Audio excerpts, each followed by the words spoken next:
Hello दोस्तों। YouTube channel I S think tank में आपका स्वागत है। मैं आपका फ्रेंड पार्थ लेकर के आया हूँ आपके लिए लक्ष्मीकांत का नेक्स्ट अध्याय। अध्याय नेक्स्ट क्या, वो हम लोग ऑलरेडी सेंटर स्टेट रिलेशंस कर रहे थे और सेंटर स्टेट रिलेशंस काफ़ी लंबा चैप्टर है। तो मैं आधा पार्ट उस दिन किया था और मेरी उस दिन तबीयत ठीक नहीं थी। I was low on energy. तो मैं उसको नेक्स्ट पार्ट को अभी स्टार्ट करने जा रहा हूँ और आज ही खत्म कर दूंगा। तो मैं आपसे एक बात कहना चाह रहा था कि कुछ अनाउंसमेंट है। 16 जून यानी कि परसों उसका एक अनाउंसमेंट मैसेज भी जाए, अलग से वीडियो आएगा। तो मेरे चैनल पे सॉल्यूशन देखना ना भूलें। रात 8 बजे तक जीएस का और रात 10 बजे तक सी सेट का। एक चीज़, दूसरी चीज़, चैनल को जितना लाइक करें, सब्सक्राइब करें, शेयर करें, कमेंट करें, उतना ही अच्छा होगा। ठीक है।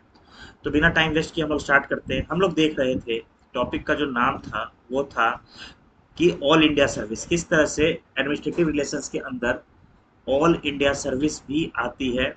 ठीक है। आपको भी पता है हमारे देश में 3 ऑल इंडिया सर्विस है। कौन कौन से? पहले आईएएस, आईपीएस एंड ये थी आज़ादी के बाद से, और बाद में I that is Indian forest service, Indian forest service. ठीक है। तो ये किस तरह से एक एडमिनिस्ट्रेटिव रिलेशन बिटवीन सेंटर और स्टेट का ये एक पार्ट है। ये इस तरीके से पार्ट है कि इन दे आर, आपको पता है, they are selected by the examination conducted by UPSC जो आप देते हैं। उसके बाद they are trained by cadre development वगैरह सब कुछ, DOPT, department of personnel and training. And finally they are posted in state cadres, है ना। तो स्टेट कैडर्स अब देखिए वो बेसिकली होम मिनिस्ट्री के तहत, ठीक है, वो बेसिकली वो होते हैं होम मिनिस्ट्री के तहत, सेंट्रल होम मिनिस्ट्री। लेकिन उनकी इमीडिएट जो रिस्पॉन्सिबिलिटी होती है वो इमीडिएट एडमिनिस्ट्रेशन स्टेट करता है। ठीक है। और फाइनल एडमिनिस्ट्रेशन सेंटर करता है। जैसे मैं कहूँ कि अगर किसी को सस्पेंड करना है, जैसे श्रीमान अखिलेश यादव ने 2013 में दुर्गा शक्ति नागपाल को सस्पेंड कर दिया था एज एन आईएएस ऑफिसर। ठीक है। लेकिन अगर डिसमिसल करना हो किसी आईएएस ऑफिसर का तो वो मिनिस्ट्री ऑफ होम अफेयर्स करता है। जैसे कि कुछ बिहार के जाने माने आईपीएस, जैसे आईपीएस अमिताभ दास, ठीक है, आईपीएस अजय वर्मा, ये लोग कोर्ट, इन लोग को वीआरएस दे दिया गया। ठीक है। वो भी डिबेटेबल है, मामला कोर्ट में चल रहा है। तो वो जो दिया गया था वो इसी बेसिस पे दिया गया था। ठीक है। उनका कहना था कि वो लोग नॉन परफॉर्मेंस के बेसिस पर हैं। पर वो जो हुआ था तो वो सेंटर करता है। तो मैं यही कह रहा हूँ कि इमीडिएट कंट्रोल जो होता है वो स्टेट के पास होता है, और जो बाय एंड लार्जर कंट्रोल जो होता है वो सेंटर के पास होता है। ठीक है। Okay.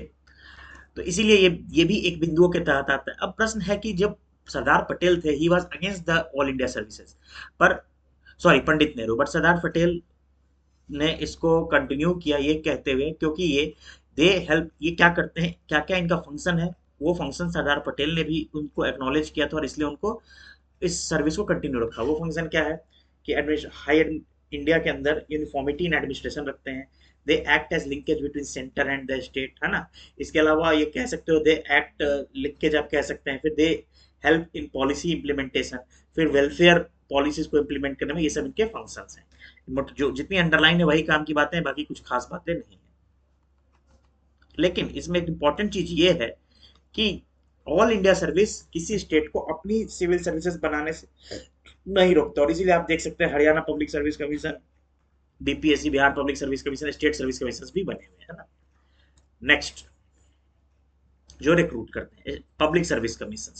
Public service commission central state relation उसके बीच में ऐसे हैं कि देखिए, the chairman and members, state public service commission SPSC, state public service commission के जो चेयरमैन हैं और जो मेंबर्स हैं, है ना, उनको अपॉइंट तो करते हैं गवर्नर, लेकिन जो रिमूवल होता है वो होता है किसके द्वारा? प्रेसिडेंट के द्वारा। नेक्स्ट जो पॉइंट है, बहुत इंपॉर्टेंट बिंदु है ये सब जानने के लिए, जो नेक्स्ट जो पॉइंट है वो ये है, नेक्स्ट पॉइंट ये है कि parliament joint public service commission को, अगर कोई टू और मोर स्टेट लेजिस्लेचर्स, याद रखिएगा, टू और मोर स्टेट लेजिस्लेचर्स, अगर टू और मोर स्टेट लेजिस्लेचर्स अगर रिक्वेस्ट कर रहा है, ठीक है, तो पार्लियामेंट एक ज्वाइंट पब्लिक सर्विस कमीशन बना सकता है, और the chairman and members are appointed by the president. ठीक। तीसरी चीज, जो यूपीएससी जो है स्टेट के रिक्वेस्ट पर, मतलब वहां के स्टेट गवर्नर के रिक्वेस्ट पर और प्रेसिडेंट के अप्रूवल के पश्चात, ठीक है, वो स्टेट के नीड्स को भी कैटर कर सकता है। मतलब अगर कहीं का गवर्नर, मानो बिहार के गवर्नर रिक्वेस्ट करने कि आप रिक्रूटमेंट करिए ये सर्विसेज के लिए, तो और प्रेसिडेंट के अप्रूवल के बाद वो इस चीज को कर सकता है। इसके अलावा यूपीएससी ऑल्सो असिस्ट टू और मोर स्टेट्स, अगर वो रिक्वेस्ट कर रहे हैं कि किसी टेक्निकल रिक्रूटमेंट के लिए, कि कोई ज्वाइंट रिक्रूटमेंट करना है दो स्टेट के लिए, जिसके लिए कैंडिडेट्स किसी सर्टेन क्वालिफिकेशंस के लिए चाहें, तो वो भी यूपीएससी कर सकता है। तो इस तरह से पब्लिक सर्विस कमीशन जो है, that is a very important key of administrative relation between centre and the state. ठीक है, नेक्स्ट मैं बात करने जा रहा हूँ इंटीग्रेटेड जुडिशियल सिस्टम। देखिए हमारे देश में ये भी एक इंपॉर्टेंट पहलू है एडमिनिस्ट्रेटिव रिलेशन का, इंटीग्रेटेड जुडिशियल सिस्टम है।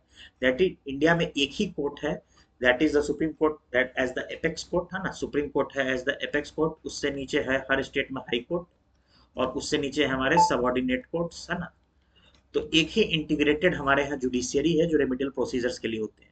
और हाई कोर्ट भले स्टेट के अंदर है, जो हाई कोर्ट के जजेस हैं, they are basically appointed by the president and also transferred by the president in consultation with the chief justice of India and the governor of that state concerned। ठीक है, तो अपॉइंटेड भी होते हैं, ठीक है, और ट्रांसफर्ड एंड रिमूव भी होते हैं प्रेसिडेंट। ठीक है, तो आप देख सकते हैं किस तरह से सेंटर को एक अपर हैंड दिया गया है। They command good hold over the affairs of the state. Relation during emergency, आपको मैंने बताया था इमरजेंसी तीन प्रकार के होते हैं, 352, 356, 360। 352 नेशनल इमरजेंसी, जब देश में नेशनल इमरजेंसी लागू होता है, ठीक है, तो स्टेट गवर्नमेंट टोटल सबऑर्डिनेट बन जाता है। आपको बताया था यूनिटरी फॉर्म ऑफ गवर्नमेंट आ जाती है, यूनिटरी फॉर्म ऑफ पॉलिटी आ जाती है, मतलब कि स्टेट गवर्नमेंट टोटली सबऑर्डिनेट बन जाता है सेंटर के, ठीक है, सस्पेंड नहीं होता। प्रेसिडेंट रूल जब आता है, और जब 352 हो रहा है, उसमें एक और चीज है, centre becomes entitled to give executive directions to state. Centre को पूरा हक है कि वो एग्जीक्यूटिव डायरेक्शंस दे स्टेट को, और इस प्रकार स्टेट एक सबऑर्डिनेट बन जाता है सेंटर का, और जो पॉलिटी हो यूनिटरी हो जाती है। सेकंड, 356 में जब प्रेसिडेंट रूल लगता है किसी स्टेट के अंदर, तो president can assume the function, president जो है किसी भी एडमिनिस्ट्रेटिव अथॉरिटी के फंक्शन को अज्यूम कर सकता है, चाहे वो गवर्नर हो क्यों ना हो। 360 फाइनेंशियल इमरजेंसी, जब फाइनेंशियल इमरजेंसी होता है तो सेंटर कैन गिव एडवाइस और सजेशंस, सेंटर एडवाइस और सजेशंस दे सकता है किसे, स्टेट को, कि भाई दे should observe canons of financial impropriety. ठीक है, प्रोप्राइटी मतलब कि बहुत तरीके से पैसे को खर्च करना। इसके अलावा पर प्रेसिडेंट जो होते हैं ये वहां सैलरीज को रिडक्शन कर सकते हैं, कट डाउन कर सकते हैं, चाहे वो जजेस ऑफ हाई कोर्ट ही क्यों ना हो, या स्टेट जो सबऑर्डिनेट कोर्ट के जजेस ही क्यों ना हो। ठीक है, तो ये रिलेशन ड्यूरिंग इमरजेंसीज है, और भी आपको आगे बात करेंगे जब हम लोग फाइनेंशियल पावर से बात करेंगे। ठीक, अदर प्रोविजंस की मैं बात करूं तो अदर प्रोविजंस क्या है, अदर प्रोविजंस ये हैं कि आर्टिकल, इसमें आर्टिकल 355 की चर्चा होती है। आर्टिकल 355 सेंटर पे सेंटर को दो ड्यूटी देता है। एक ड्यूटी देता है कि आपको देखना है कि किसी भी स्टेट की जो गवर्नमेंट है that is functioning as per the provisions of the constitution, और ऐसा नहीं है तो time is right to apply president rule. Second देता है कि it is duty of the centre to protect the state from any internal armed rebellion और from any external, sorry you can say internal disturbance और any external aggression. ठीक है, दूसरा क्या है, और कैसे सेंटर स्टेट पे कंट्रोल कर सकता है, तो जो सेंटर जो गवर्नर होता है, that though in many of the judgement supreme court has said कि governor is not the agent of the centre, but एक तरह से आप कह सकते हो कि he is the linkage between central government and the state government, और you can say he is the representative of central government sitting in the state.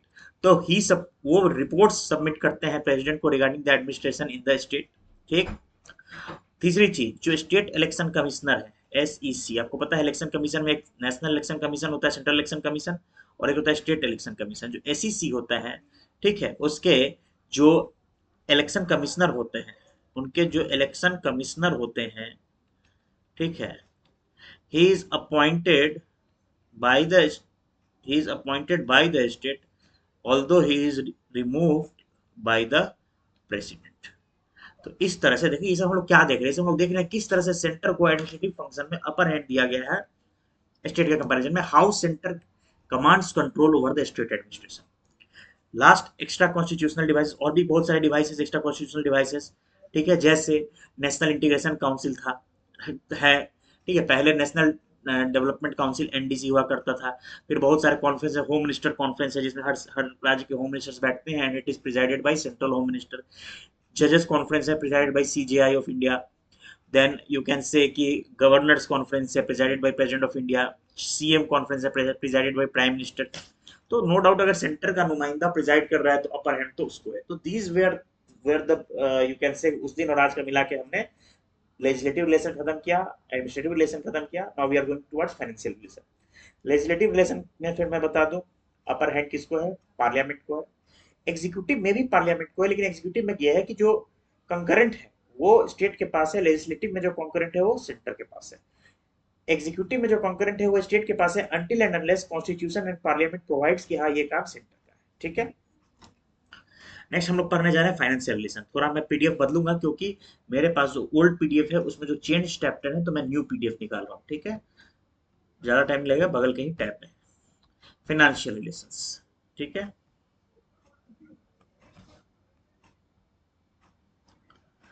तो फाइनेंशियल रिलेशंस सबसे पहले बात कर ले, फाइनेंशियल रिलेशंस कहाँ है। वो पार्ट 11 में थे, this is part 12 of the constitution, ठीक है। आर्टिकल कहाँ, आर्टिकल याद करने की जरूरत नहीं है, 268 टू 293 में। और क्यों ये चैप्टर चेंज लक्ष्मीकांत में, क्योंकि 101st कॉन्स्टिट्यूशनल अमेंडमेंट एक्ट जिससे रिलेटेड इस बार यूपीएससी जीएस2 मेंस में क्वेश्चन भी आया था, वो जीएसटी इंट्रोड्यूस होने के बाद 2017 में सब कुछ कहानी बदल गई। इसलिए ये चैप्टर बहुत हद तक आने वाले न्यू एडिशंस में चेंज है इन लक्ष्मीकांत, ठीक है। Part 12 of the Constitution, Article 268 to 293 deals with financial relations between center and the state. क्या फाइनेंशियल रिलेशन, आइए देखते हैं। यूनियन लिस्ट जिसमें 13 फाइनेंशियल सब्जेक्ट्स हैं या टैक्सेस टैक्स लिवाइंग सब्जेक्ट्स हैं, उन पे टोटल पावर किसका है, सेंटर का है टैक्स लिवाई करने का। सिमिलरली 18 सब्जेक्ट्स हैं स्टेट लिस्ट में जिससे पावर है टैक्स लिवाई करने का। देयर इज कोई कॉन्करेंट डिस्ट्रीब्यूशन नहीं है फाइनेंशियल मैटर में, no concurrent in financial matter. लेकिन जो जीएसटी 2017 में 101st अमेंडमेंट एक्ट 2016 में इंट्रोड्यूस हुआ जीएसटी द्वारा, है ना, उसने कहीं ना कहीं जो inter state trade and commerce थे उनमें केंद्र और सेंटर और स्टेट दोनों को पावर दे दिया लेजिस्लेट करने का। बोलो क्लियर है, दोनों पार्लियामेंट, सेंट्रल स्टेट मतलब parliament and Vidhan Sabha, state legislature. Residuary taxation जो है फिर यहाँ पे अपर हैंड किसको है, सेंटर को है। ये क्यों इसको होना चाहिए सेंटर के पास, मेरे हिसाब से सेंटर के पास ही होना चाहिए। इसलिए होना चाहिए, सेंटर बोलिए या पार्लियामेंट बोलिए, है ना, पार्लियामेंट के पास है रेसिडुअरी पावर किस चीज करने का, रेसिडुअरी टैक्स, जो रेसिडुअरी लिस्ट में जो टैक्स से रिलेटेड चीजें हैं उसे हक है किसे लिवाई करने का, सेंटर को लिवाई करने का होना चाहिए। क्योंकि देखिए उसके पास बहुत ऐसे इंपॉर्टेंट चीजों को मैनेज करने का है जो स्टेट को नहीं है सब्जेक्ट्स, और उन सब्जेक्ट्स के लिए हैवी अमाउंट चाहिए, ठीक है। ये सब आर्टिकल्स है, गिव अ लुक। कोई आपसे प्रीलिम्स में या इसमें आर्टिकल नहीं पूछता है, but you should know some articles. वो कभी कभी प्री में या स्टेट पीसीएस में दिख जाता है, नहीं तो मेंस में एटलीस्ट आप देखिए, मेंस का आप आंसर लिखेंगे, आप उसमें आर्टिकल इंपॉर्टेंट कोट करना होगा, इंपॉर्टेंट जजमेंट कोट करना होगा, जब मैं मेंस पढ़ाऊंगा तो आपको सिखाऊंगा, ठीक है। और नहीं करेंगे तो this is going to be a very very you can say risky affair, number नहीं मिलेगा, ठीक है। नेक्स्ट, इसके अलावा कॉन्स्टिट्यूशन देखिए दो बात होती है, टैक्स का में तीन चीज होता है, लिवाई करना, कलेक्ट करना और डिस्ट्रीब्यूट करना। इस हिसाब से अलग अलग पावर है, मतलब लिवाई करना कि किसका हक बनता है, कलेक्ट करना कौन कलेक्ट कर रहा है, और डिस्ट्रीब्यूट कर रहा है। कुछ आप देखेंगे कि लिवाइड बाय सेंटर लेकिन collected by state and distributed to only to state, कुछ होगा levied by centre collected by centre but distributed between both centre and the states. उस हिसाब से एक बार एक लुक देना जरूरी है। हालांकि अब इससे सवाल नहीं आते हैं बहुत, इसमें इतने आइटम्स कौन याद रखेगा, मेन सवाल हिट होता है जीएसटी से, पर फिर भी हम लोग को देखना चाहिए, ठीक है। पहला क्या है आइए देखते हैं, इसको मैं यहीं से रीड करूंगा क्योंकि आपको कोई मेंस में नहीं पूछा जा रहा है, मुझे भी याद नहीं है, पर you should know how to identify the options. तो पहला हम बात कर रहे हैं, एक सेकंड आप रुकेंगे, बहुत मुझे गर्मी लग रही है, मैं फैन चला के आता हूँ।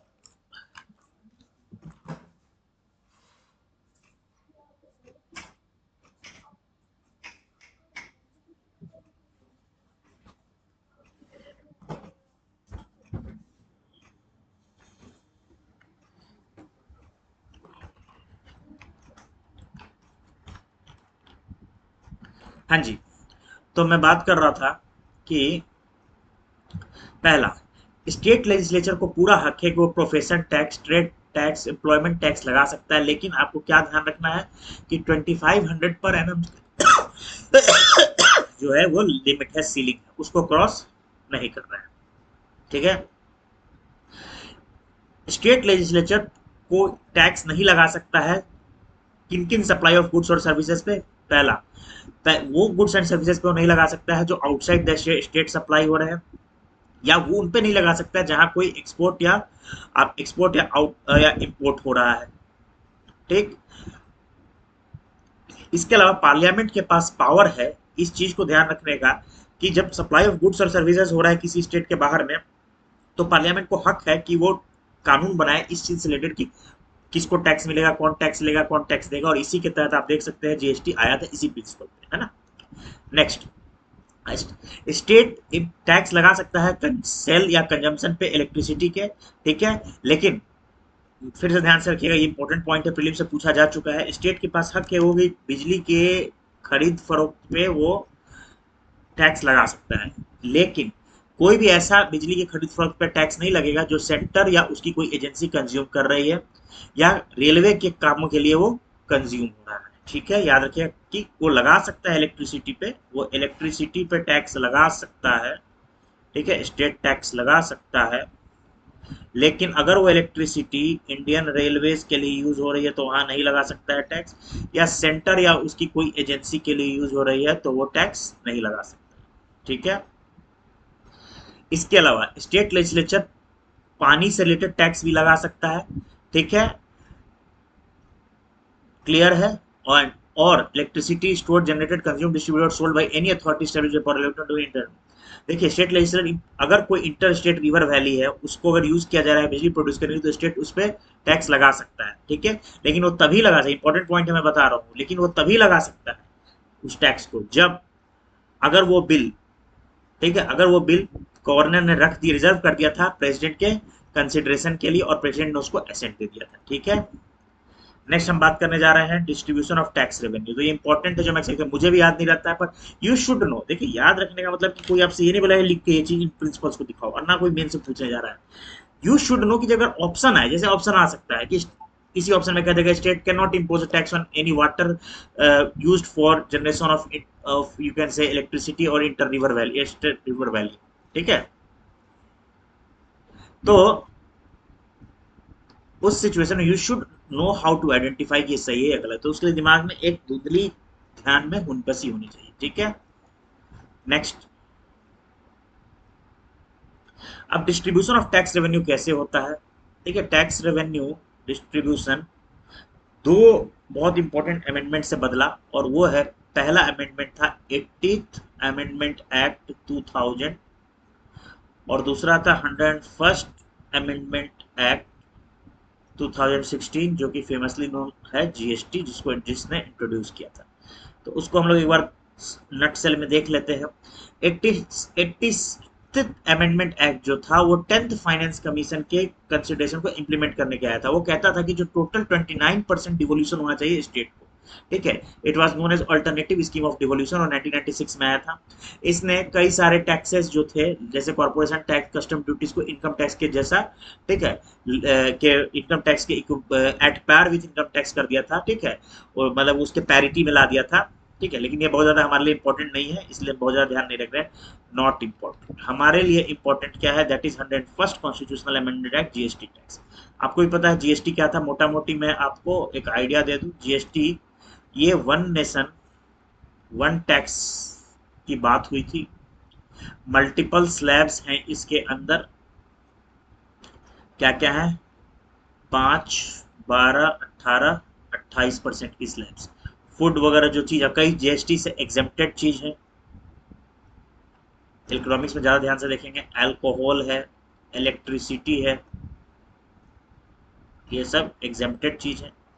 इसके अलावा इसने कई सारे सेंटर और स्टेट के indirect taxes, no direct tax, indirect taxes को सब्स्यूम कर लिया। जैसे स्टेट की अपनी वैट थी, सेंटर की अपनी एक्साइज ड्यूटी थी, वगैरह वगैरह। ठीक है, जीएसटी भी तीन तरह के थे। क्या क्या थे भाई? एक है सीजीएसटी, दैट इज सेंटर का जीएसटी, सेंटर जो कलेक्ट करेगा। एक है एसजीएसटी, जो कि स्टेट कलेक्ट करता है। एक है आईजीएसटी, इंटर स्टेट जीएसटी।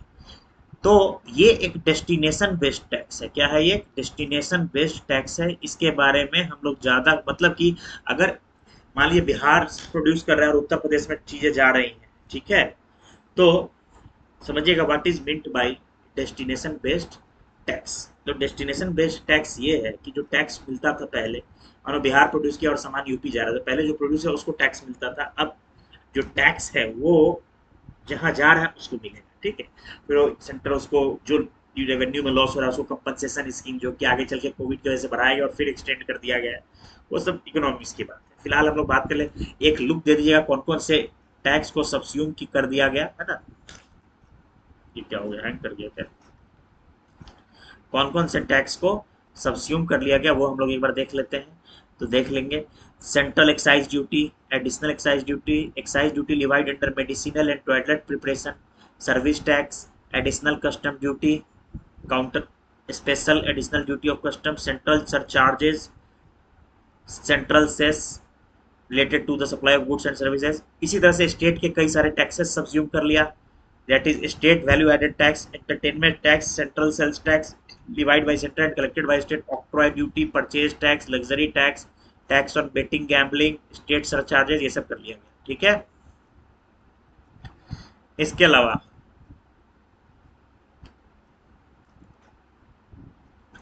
कुछ चीजें ध्यान रखनी है कि एक बार जीएसटी इंट्रोड्यूस हुआ, ठीक है, उसके बाद सेंटर आफ्टर, ये इंपॉर्टेंट है, after the introduction of GST, है ना, अब क्या आज के डेट में प्रेजेंट टैक्सेशन सिस्टम है। देखिए ओल्ड लक्ष्मीकांत में पढ़ेंगे तो अलग टैक्सेशन सिस्टम है, दो कि जीएसटी के इंट्रोड्यूस होने से पहले था। तो ये जो पैरा हम लोग देखने जा रहे हैं, ये प्रेजेंट टैक्सेशन सिस्टम से बिल्कुल मिलता जुलता है, या वही है जो प्रेजेंट टैक्सेशन सिस्टम देश में चल रहा है। क्या है, कई उस तरीके में कई तरह की कैटेगरीज में बांटा गया। Taxes levied by the centre, मतलब सेंटर को हक है but collected and appropriated by the state. पर समझिए, सेंटर को हक है पर वो लिवाई करने का, सेंटर लिवाई करता है और उसे एक्चुअल में कलेक्ट स्टेट करता है और स्टेट उसको अप्रोप्रिएट करता है। कौन कौन से कैटेगरी है? Stamp duty on bills of exchange, cheques, promissory notes, insurance etcetera. ये कंसोलिडेटेड फंड ऑफ इंडिया में नहीं जाता है और ये स्टेट को चला जाता है, गिवन टू स्टेट। ये स्टेट के तिजोरी यानी स्टेट के कॉफर्स में चला जाता है, स्टेट के कॉफर्स में चला जाता है। मतलब इस कौन कौन से टैक्स, जो स्टैम्प ड्यूटी और चेक, प्रोमिसरी नोट्स, ये सब है, ये लिवाई कौन करता है? सेंटर, लेकिन चला जाता है किसके पास? कलेक्ट भी स्टेट करता है और स्टेट के ही पास कॉफर्स में चला जाता है। सेकंड, ये आर्टिकल 268 याद रखिएगा, जो कि देखिए मेंस में आपको आ सकता है कोट करने के लिए, कोट करेंगे तो ज्यादा नंबर है। Then article 269, taxes levied by the centre but assign to the states, collected by also the centre. कौन कौन है भाई? Tax on the inter state trade और कॉमर्स, ठीक है, न्यूज़पेपर के अलावा। तो इंटर स्टेट ट्रेड और कॉमर्स में जो टैक्स आता है वो सेंटर कलेक्ट करता है पर स्टेट को दे देता है, ठीक है। सिमिलरली अब taxes on consignment of goods, उसका भी यही है। ये भी कंसोलिडेटेड फंड ऑफ इंडिया का पार्ट नहीं बन सकता। देखिए यही से ऑब्जेक्टिव बनेगा, लिख देगा they form a part of CFI, consolidated fund of India, तो उसका पार्ट वो नहीं होता है, समझिएगा, ठीक है। वो स्टेट को असाइन किया जाता है as per the laws of the parliament. बोलो क्लियर है? तीसरा, levy and collection of goods in course of interstate trade और कॉमर्स, ये इंपॉर्टेंट है जीएसटी के पॉइंट में, ठीक है। जो इंटरस्टेट ट्रेड और कॉमर्स हो रहा, मैंने आपको बताया, वो कलेक्ट कौन करता है? सेंटर करता है। लेकिन सेंटर जो होता है वो state as per the recommendations of the GST council state के बीच में बांट देता है। Last, taxes levied and collected by centre but distributed between centre and the states, ठीक है। ये कौन कौन से है भाई? ये सारे टैक्सेस होते हैं एक्सेप्ट कौन कौन से? जो ऊपर के तीनों आर्टिकल में बात की, 268, 269, 269 ए और सेस एंड सरचार्जेस, समझिएगा। तो मैं जो समराइज कर रहा हूं, कैसे समराइज कर रहा हूं? पहला, 268 ये कौन से है भाई? कि Levi bye centre but collected and appropriated by state. इसमें कौन आता है? जितने भी स्टाम्प ड्यूटी थे, है ना, stamp duty on cheque etcetera, है ना, देन आर्टिकल 269, देन आर्टिकल 269, ये क्या थे? Levy and collected by centre but given to states, लेकिन वो स्टेट को दे दिए जाते हैं। कौन कौन से हैं भाई? ये मैंने आपको बताया था कि इंटर स्टेट ट्रेड और कॉमर्स में, है ना, इंटर स्टेट ट्रेड और कॉमर्स में वो जो टैक्स कलेक्ट होते हैं, कौन कलेक्ट करता है? उसको सेंटर कलेक्ट करता है और स्टेट को असाइन कर देता है as per the law of the parliament. और दोनों ही 268 269 they do not form part of the consolidated fund of India. Then आता है 260, थोड़ी सी मेरी राइटिंग अच्छी नहीं है, मैं इसको कोशिश कर रहा हूँ सही करने की। 269 ए, है ना, 269 ए का क्या होता है? थोड़ा सा ब्रॉड कर देता हूँ, शायद मेरी राइटिंग अच्छी हो जाए। वेट,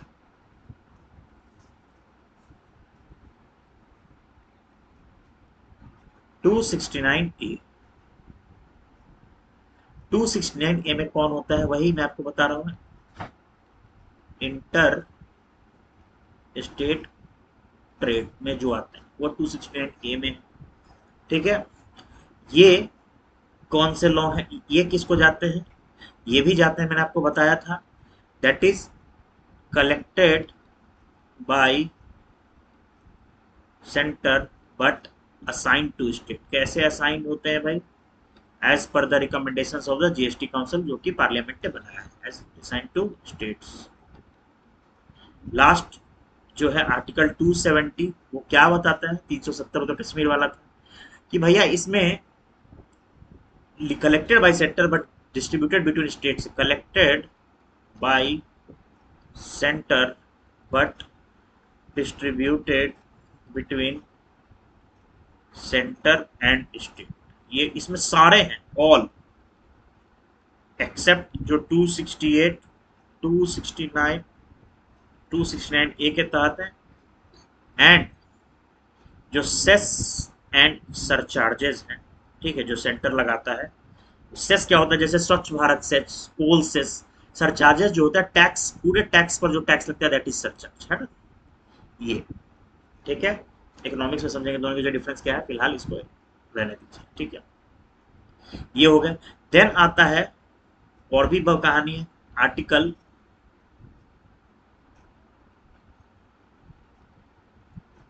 270 हो गया। 271 ये क्या है? 271 कहता है सरचार्जेस, जो मैंने आपको बताया, ठीक है, सरचार्जेस जो होते हैं उसमें स्टेट का कोई शेयर नहीं होता है, ऑल गोज टू सेंटर। उसमें स्टेट को कोई डिस्ट्रीब्यूशन नहीं मिलता, इसीलिए जब भी सेस और सरचार्ज चढ़ता है पगला जाते हैं स्टेट वाले। ठीक है, however the GST is exempt from this surcharge cannot be, लेकिन एक बात याद रखना है कि सरचार्ज जो होता है, ठीक है, surcharge can't be imposed on GST, GST पे नहीं लग सकता है। फिर इसके अलावा एक taxes levied and retained by state, भाई आप समझते हो, एग्रीकल्चर इनकम, ठीक है, एग्रीकल्चर लैंड से related duties, octroi, taxes on land and buildings. ठीक है, इसके अलावा बहुत सारी चीज है, taxes on sale of petroleum, taxes on alcoholic products except medicinal and toilet preparation, ये सब सारी चीजें have a look, give a look. ठीक है, ये स्टेट का ही लिवाई करता है, Levi bye state and retained bye states. ठीक है, अब आता है distribution of non tax revenue. तो टैक्स का रेवेन्यू का डिवीजन तो याद रखिएगा। देखिए, कोई आपसे ये नहीं पूछने जा रहा है, ना ही मेंस में इस तरह कुछ क्वेश्चन आते हैं। मेंस में क्वेश्चन आते हैं कि क्वेश्चन जैसे इस बार केरला ने और कर्नाटक और साउथ इंडियन स्टेट्स ने आर्ग्यू किया कि भाई हमें हमारे साथ स्टेप मदरली ट्रीटमेंट कर रही है केंद्र सरकार, वैसे क्वेश्चन आ सकते हैं कि डू यू थिंक दैट, है ना, और what is the way forward, what is your suggestion. ऐसे सवाल नहीं आते कि पहचानिए। प्रीलिम्स में आ सकते हैं, तो आपको एक आइडिया होनी चाहिए कौन स्टेट को जाता है, कौन उसको जाता है। क्या भाई 268 269 269 ये क्या कहता है, वो किसको किसको जाता है, 270 किसको जाता है, सेस सरचार्ज नहीं जाता है स्टेट को, सब सेक्टर को जाता है, ये सब। अब नॉन टैक्स रेवेन्यू का कैसे डिस्ट्रीब्यूशन होता है, वो तो टैक्स था, नॉन टैक्स रेवेन्यू वाले पार्ट का में भी दो पार्ट होते हैं। एक होता है, ठीक है, सेंटर का पार्ट, जो सेंटर को जाते हैं, कौन कौन जाते हैं, post and telegraphs, railway, currency, state, labs, broadcasting, banking, insurance, उससे जाते हैं। स्टेट्स को जाते हैं जैसे forest, fishery, irrigation, state public sector enterprises. देखिए सेंट्रल पब्लिक सेक्टर इंटरप्राइजेस का सेंटर को जाता है, स्टेट वाला स्टेट को जाता है। स्टेट एंड लैब्स चूंकि ये कंकरेंट लिस्ट में है तो दोनों को जाता है, ठीक है। इसके अलावा एक चीज very important topic, that is grant units.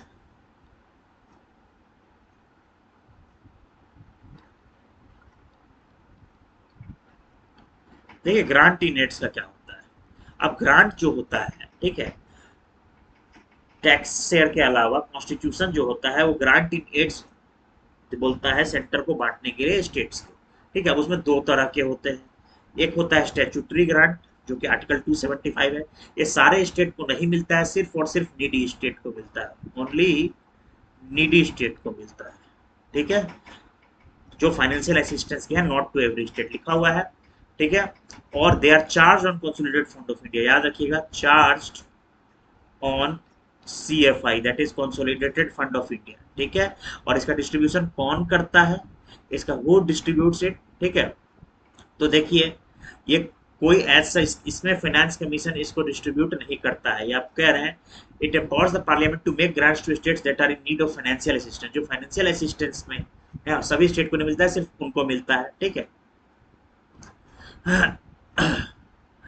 और मैं इसके लिए दूसरी PDF खोल लूँ, है ना, उसमें शायद ज़्यादा बेहतर तरीके से उसमें है मेरे पास लिखा हुआ, ये चीज़ अंडरलाइन है।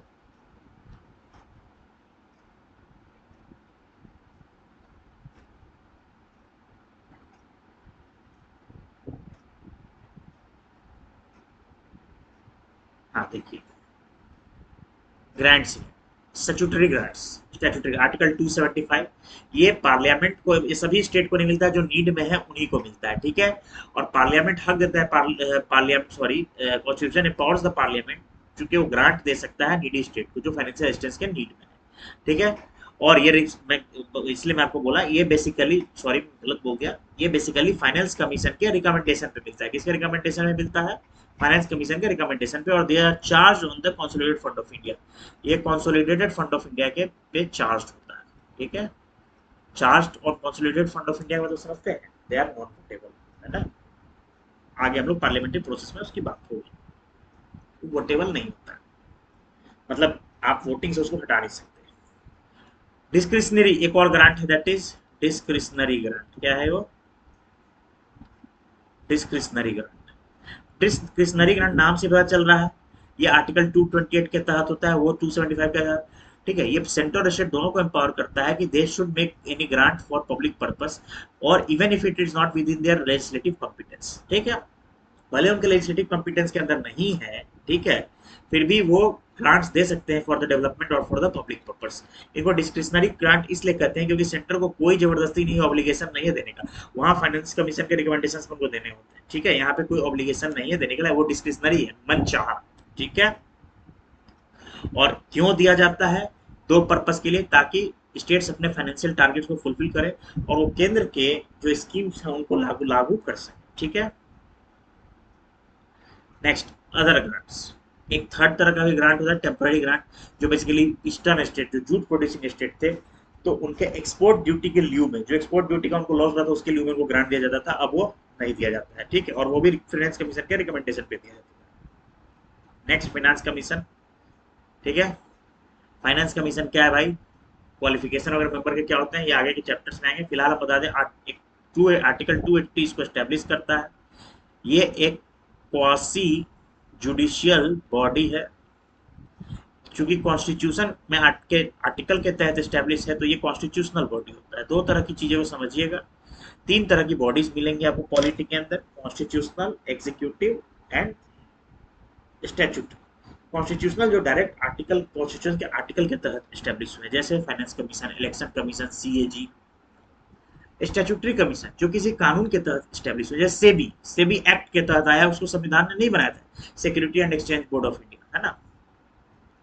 एग्जीक्यूटिव बॉडी, जैसे कि आप देख सकते हो प्लानिंग कमीशन था, नीति आयोग देख लो सबसे अच्छा, ना तो नीति आयोग किसी एक्ट के तहत आया है, ना ही नीति आयोग किसी कॉन्स्टिट्यूशनल आर्टिकल के तहत आया है। नीति आयोग जो है वो एक एग्जीक्यूटिव बॉडी है, ठीक है। अब देखिए कि इसका काम क्या है, ये बताता है कि net distribution of tax between centre and the state. फिर ये बताता है कि स्टेट के टैक्स में से कितना म्युनिसिपल जो स्टेट टैक्स से कितना third tier of the government को जाना चाहिए, है ना। That is main finance on the basis of the recommendations made by state finance commission, ठीक है। इसके अलावा ये भी बताता है कि कितना ग्रांट सीनेट जाना चाहिए स्टेट को सेंटर के द्वारा। तो तीन चीज बताता है, सेंटर और स्टेट के बीच कितना टैक्स का डिस्ट्रीब्यूशन होना चाहिए, कितना ग्रांट्स इन कमीशन ग्रांट्स जाना चाहिए सेंटर से स्टेट के द्वारा। ग्रांट्स और टैक्स अलग अलग चीजें, समझ रहे हैं, आपको ऊपर ही समझा के आए थे। ग्रांट्स क्या था, सेंटर ग्रांट एक तरह से आप कह सकते हो कि वो स्टैट्यूटरी ग्रांट, वो नीड के लिए कुछ फाइनेंशियल रिसोर्सेज को ऑगमेंट करने के लिए आप कह सकते हो कि ग्रांट्स और टैक्स। टैक्स है भाई जो कलेक्शन हो रहा है वो बढ़ रहा है, और उसमें से सारे टैक्स तो स्टेट से ही आते हैं, केंद्र का तो अपना कोई हिस्सा नहीं, पूरा देश उसका है। लेकिन ग्रांट क्या है कि भाई केंद्र का जितना पैसा है वो ग्रांट दे रहा है for financial augmentation for the fulfilment of the financial purposes, ठीक है। तो वही बताता है कि कितना टैक्स का नेट प्रोसीड्स ऑफ टैक्स का डिस्ट्रीब्यूशन होना चाहिए। नेट प्रोसीड मतलब कि टोटल जो टैक्स कलेक्ट हुआ उसमें से कलेक्ट करने का जो खर्च है उसको हटा दो, तो that is called net proceed. ये भी विजन के आईएएस के क्वेश्चंस होते हैं। दूसरी चीज, ग्रांट इन स्टेट, कितना ग्रांट जाना चाहिए। तीसरा, कि जो स्टेट को पैसा मिला उसमें से कितना फीसदी म्युनिसिपल कॉर्पोरेशन और पंचायती राज वगैरह को जाना चाहिए, ये भी बताता है। इसके अलावा कोई भी मैटर जो प्रेसिडेंट उसको रेफर करे, ठीक है। कॉन्स्टिट्यूशन उसको balance wheel of physical federalism करता है, क्योंकि वो सेंटर और स्टेट के बीच में नाइंसाफी नहीं होने देता है। कितना पैसा अगर 100 रुपए कलेक्ट करो उसमें कितना सेंटर रखेगा, 20 रुपए सेंटर रखेगा, 80 रुपए स्टेट के बीच में बटेगा, किस प्रिंसिपल में बचेगा, ये सारी चीज की वो बात करता है, ठीक है। करंट अफेयर में लोग बात करेंगे कि कैसे फाइनेंस कमीशन किन किन टर्म्स में, हर फाइनेंस कमीशन का भी अलग अलग फाइनेंस कमीशन आते हैं 5 साल के बाद। फाइनेंस कमीशन क्या क्या अलग अलग कंडीशन लगता है, जैसे income distance, population control, large population, forest area, उसके बेसिस पे बांटता है। वो सारी क्राइटेरिया बदलती है finance commission to finance commission. हम लोग उस पर बात करेंगे जब फाइनेंस कमीशन आएंगे, करंट अफेयर में आते रहते हैं सब चीज, ठीक है। अब स्टेट के इंटरेस्ट कैसे प्रोटेक्ट होते हैं सर, इतना तो पावरफुल है सेंटर, तो स्टेट सबऑर्डिनेट बन जाएगा, state will be reduced to you can say a municipality, ऐसा नहीं है। बहुत सारे प्रोविजंस हैं जो स्टेट के फाइनेंशियल मैटर्स राइट को सपोर्ट करते हैं। पहली चीज, कोई भी बिल जो टैक्स से रिलेटेड होगा, ठीक है, जिसमें स्टेट का इंटरेस्ट है, वो बिना प्रेसिडेंट के अप्रूवल के रिकमेंडेशन के इंट्रोड्यूस नहीं हो सकता है पार्लियामेंट में। सिमिलरली कोई भी बिल जो एग्रीकल्चरल इनकम से रिलेटेड होगा वो भी बिना प्रेसिडेंट के अप्रूवल के नहीं, रिकमेंडेशन के नहीं पार्लियामेंट में इंट्रोड्यूस हो सकता है। कोई भी बिल जो transaction distribution of tax between centre and the states है, ठीक है, वो भी बिना प्रेसिडेंट के अप्रूवल के नहीं, रिकमेंडेशन के नहीं लागू हो सकता, इंट्रोड्यूस हो सकता है। कोई भी बिल जो सरचार्ज इम्पोज कर रहा है दैट इज ऑल्सो, तो 4 तरह के हैं। कोई भी बिल जो सरचार्ज को इम्पोज करे, कोई भी बिल जो distribution between centre and state के टैक्स को रेगुलेट करे, कोई भी बिल जो किसी टैक्स और ड्यूटी को वेरी कर रहा है या इम्पोज कर रहा है वो, या कोई भी बिल जो एग्रीकल्चर इनकम से रिलेटेड हो, ये कोई भी पार्लियामेंट में तभी इंट्रोड्यूस होगा जब स्टेट का प्रेसिडेंट का प्रायर अप्रूवल होगा, रिकमेंडेशन, ठीक है। Next, borrowing between the centre and the states very important. देखिए सेंटर इंडिया में भी कर सकता है बोरोइंग और इंडिया से बाहर भी कर सकता है, security of the security of consolidated fund of India, लेकिन पार्लियामेंट जो लिमिट फिक्स करी है उसी के विदिन। स्टेट सर, स्टेट सिर्फ with in the boundaries of India कर सकता है, ठीक है, on the guarantees of consolidated fund of the state, ठीक है। या और जो स्टेट की जो सिक्योरिटी है, जो स्टेट की जो लिमिट है fix by the state legislature, उसी के विदिन, ठीक है। सेंटर जो होता है वो स्टेट को लोन दे सकता है या लोन के अगेंस्ट गारंटी दे सकता है, ठीक है। स्टेट जो होता है सेंटर के बिना अनुमति के लोन नहीं रेज कर सकता है अगर कोई लोन का अमाउंट वो नहीं चुका है, या ऐसा कोई लोन का अमाउंट नहीं चुका है जिसपे सेंटर ने गारंटी दी थी, ठीक है।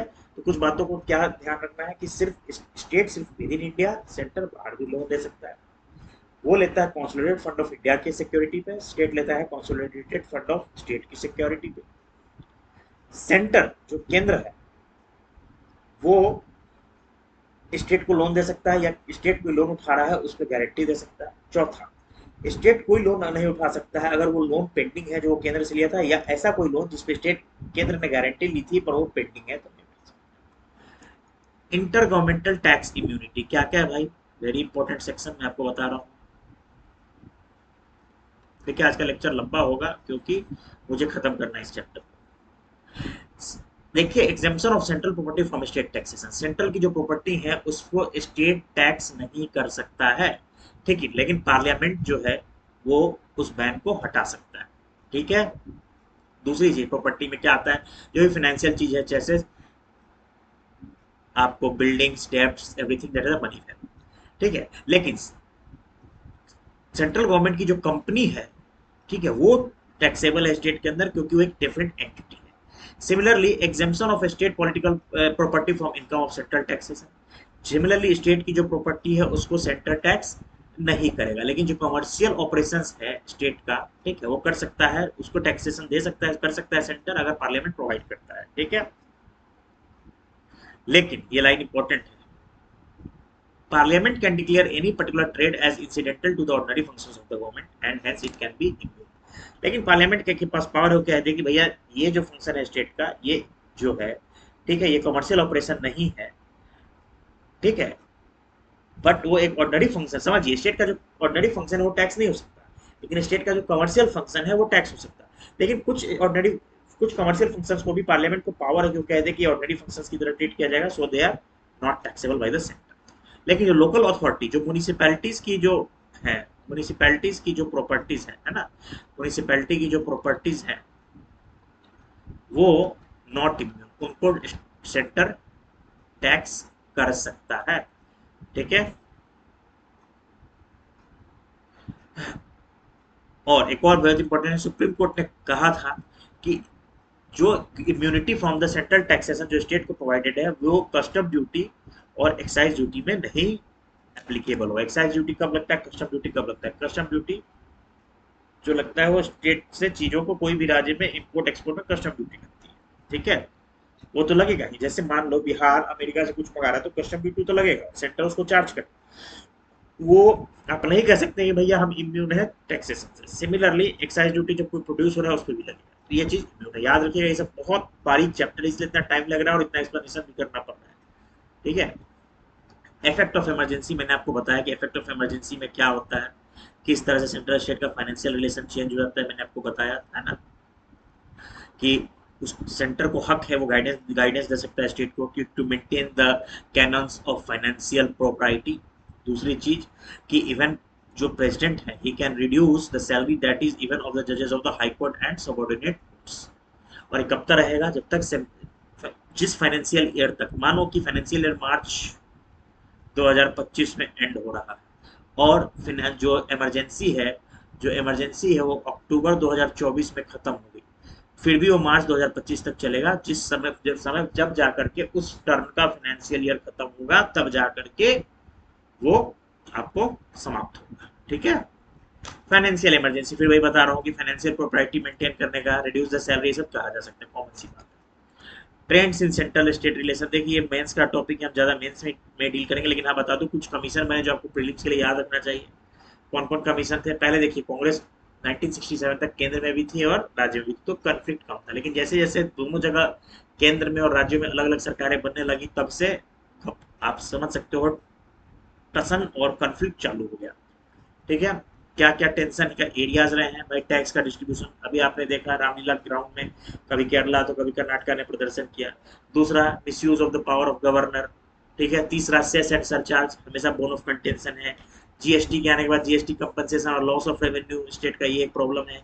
आईएएस आईपीएस द्वारा जो अभी एक चेंज हुआ था सिस्टम कि भाई आईएएस आईपीएस को अगर केंद्र में डेप्यूटेशन करना है और स्टेट नहीं रेडी हो रहा है तो एक सर्टेन टाइम के बाद वो अपने आप डेप्यूटेशन ले लिया जाएगा। इसके अलावा अभी आप देख रहे हैं बहुत ज़्यादा इलेक्शन से पहले ये हो रहा था कि सीबीआई ईडी जैसी जो सेंट्रल एजेंसीज हैं उनको स्टेट सेंटर मिसयूज कर रहा है अपोजिशन रूल्ड पार्टीज में, तो ये सब टसन के और टसल और कन्फ्लिक्ट के, नॉट टसन, टसल और कन्फ्लिक्ट के रीजंस हैं सेंटरशिप। बहुत सारे कमेटी बनी, एआरसी बनी मोरारजी देसाई के तहत, बाद में के हनुमंतैया उसके चेयरमैन बने, उसने इंटर स्टेट काउंसिल बनाने की बात की 263। राजमन्नर कमेटी बनाई गई थी डीएमके गवर्नमेंट द्वारा तमिलनाडु में to assess the centre state relation. उसके बाद आनंद साहिब रिजोल्यूशन था, वेस्ट बंगाल मेमोरेंडम था, Sarkaria commission, MM Punchhi commission, ये सब हम लोग मेंस और इनके रिकमेंडेशन मेंस के लेक्चर में देखेंगे।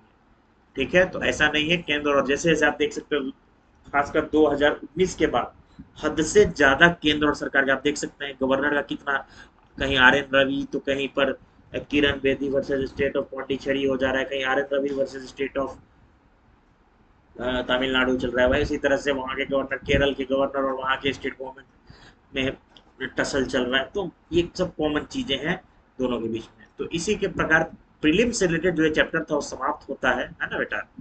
और अब हम लोग इसके बाद मिलेंगे। आज एक और लेक्चर आएगा और कल से हम लोग मिलेंगे करंट अफेयर से। परसों सॉल्यूशन देखना ना भूलें, सब बेहतरीन सॉल्यूशन दूंगा और सबसे सटीक सॉल्यूशन दूंगा, इस बात की गारंटी देता हूँ। सबसे सटीक नहीं कहूँ तो बाकी से बुरा भी नहीं दूंगा यूपीएससी प्रीलिम्स की। ठीक है, thank you. IAS channel think tank को आप जितना शेयर करें, सब्सक्राइब करें, लाइक करें, कमेंट करें, उतना ही अच्छा होगा। गरीब से गरीब तबका तक इस चैनल को पहुंचाएं ताकि सभी का आईएएस बनने का सपना पूरा हो। और think tank, IAS think tank channel की तरफ से आप सभी को गुड नाइट, सब्बा खैर, शुभ रात्रि। इसका पीडीएफ आपको, दोनों ही अटैचमेंट का पीडीएफ आपको मेरे Telegram channel IAS think tank पे अवेलेबल हो जाएगा। Bye bye, good night, good night, सब्बा खैर, शुभ रात्रि।